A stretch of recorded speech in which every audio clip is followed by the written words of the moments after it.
बिस्मिल्लाहिर्रहमानिर्रहीम। शुरू करता हूँ अल्लाह के पाक नाम से जो बहुत बड़ा मेहरबान नहायत रहने वाला है। दोस्तों, बहनों, भाइयों, बुजुर्गों, अस्सलाम वालेकुम। आज हम इस्लामी तारीख के अजीम तरीन शख्सियत में से एक उमर बिन खत्ताब रजी अल्लाह तआला अन्हु की जिंदगी और शहादत को याद कर रहे हैं।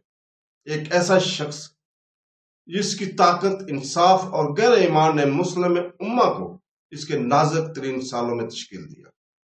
इनकी क़यादत ने एक बढ़ती हुई कम्युनिटी को एक ताकतवर असूली तहजीब में बदल दिया था। लेकिन यहां तक कि शदीद तरीन ज़वाल और इनकी शहादत इतनी ही ताकतवर थी जितनी कि इनकी जिंदगी, कुर्बानी, आजिज़ी और अकीदत से निशानजद इस गैर मामूली इंसान इस्लाम के दूसरे खलीफा के आखिरी लम्हात पर गौर करते हुए हमारे साथ रहें। वीडियो को पूरी देखें। तो दोस्तों, हजरत उमर बिन खत्ताब रज़ी अल्लाह तआला अन्हु इस्लाम के दूसरे खलीफा, इस्लामी तारीख की एक बुलंद पाया शख्सियत है जो अपने अदल, ताकत, आजिज़ी और हक के लिए गैर मुतनज़्ज़ल वाबस्तगी के लिए मशहूर थे। इनकी शहादत इस्लाम की इब्तदाई तारीख के सबसे अलमनाक और मुतासर कुन वाक़यात में से एक है।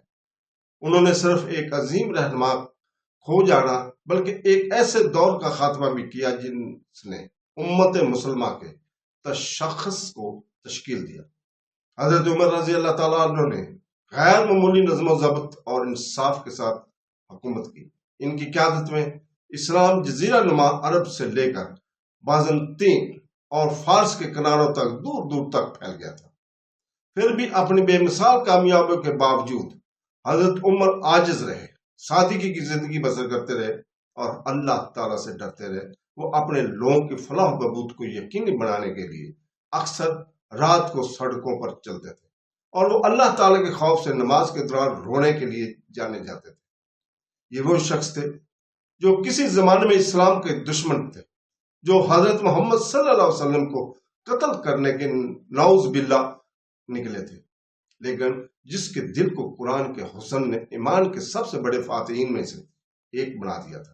नबी करीम सल्लल्लाहु अलैहि वसल्लम से इनकी मोहब्बत बेपनाह थी और इनकी क़यादत नबी करीम सल्लल्लाहु अलैहि वसल्लम की तालीमात की पासदारी और उम्मत मुसलमा की फलाह बहबूद के लिए लगन से नुमाया थे। इसके बावजूद ऐसा सालेह और मजबूत लीडर भी अल्लाह ताला के हुक्म से न बच सका।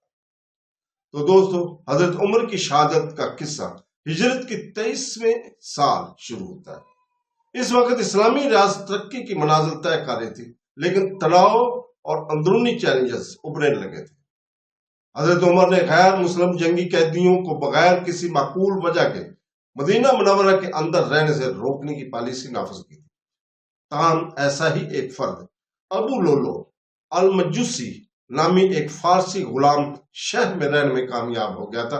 वो एक हुनरमंद कारीगर था और रसूल पाक सल्लल्लाहु अलैहि वसल्लम के एक सहाबी अल मुगीरा बिन शुबा ने इस गुलाम बनाया हुआ था। अबू लोलो ने एक शिकायत के साथ हजरत उमर के पास अपने आका की तरफ से लगाने के लिए टैक्सों के खिलाफ इhtजाज किया। हजरत उमर ने सूरत-ए-हाल का जायजा लेने के बाद टैक्स को मुनसफाना पाया और इसमें रद्द-बदल करने से इनकार कर दिया। इस फैसले से अबू लोलो को गुस्सा आया और वो हजरत उमर से शदीद नफरत करने लगे।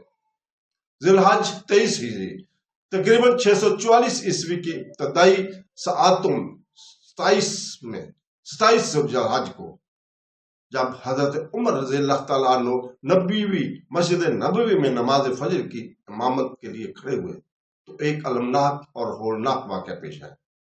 जैसे ही उन्होंने नमाज शुरू की और अल्लाह अकबर कहा, अबू लोलो नमाजियों की सफों में से एक दोरे खंजर के साथ निकला जो इसने खुद खड़ा हुआ था। एक बुज़दिलाना हमले में इसने हजरत उमर रज़ी अल्लाह तआला के पेट और जिस्म के निचले हिस्से में कई वार किए। हजरत उमर जमीन पर गिर पड़े, शदीद जख्मी हुए और जमात अफरा तफरी में पड़ गई।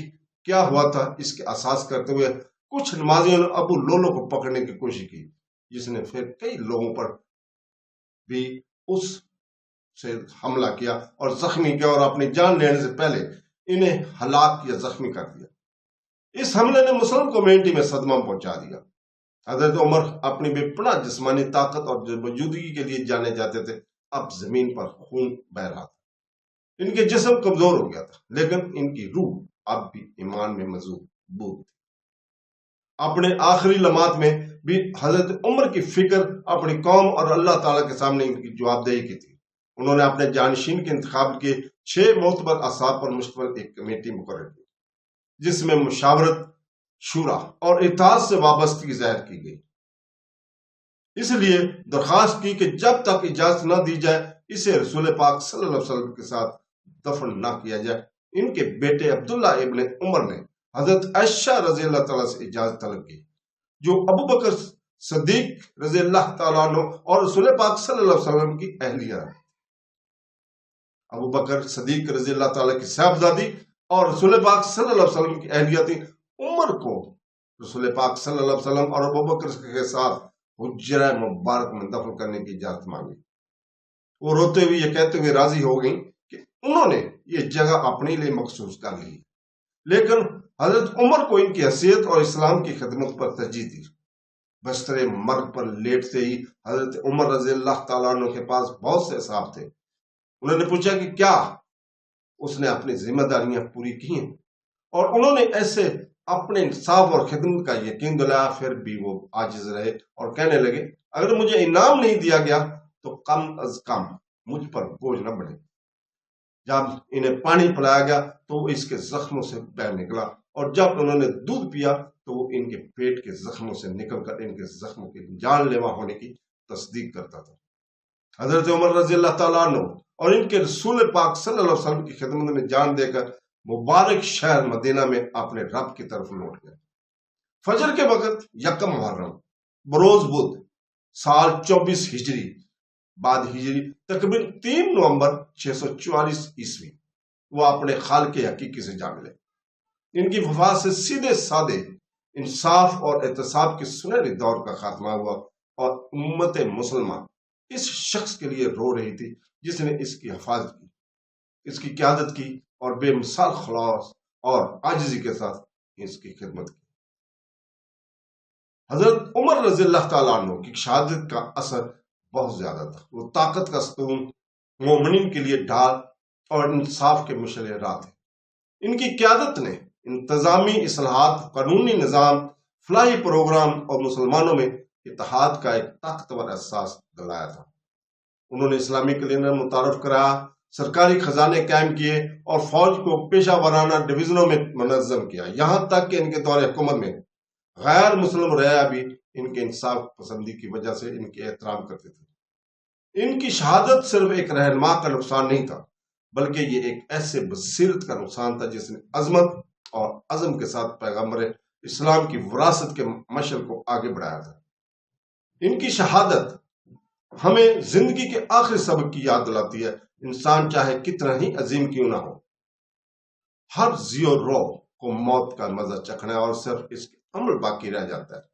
حضرت عمر بن خطاب کی زندگی خدمت گزاری تھی، وفات قربانی تھی۔ اللہ تعالیٰ ان کو جنت الفردوس میں اعلیٰ مقام عطا فرمائے اور ہمیں ان کے نمونے سے مستفید ہونے کی توفیق عطا فرمائے، آمین۔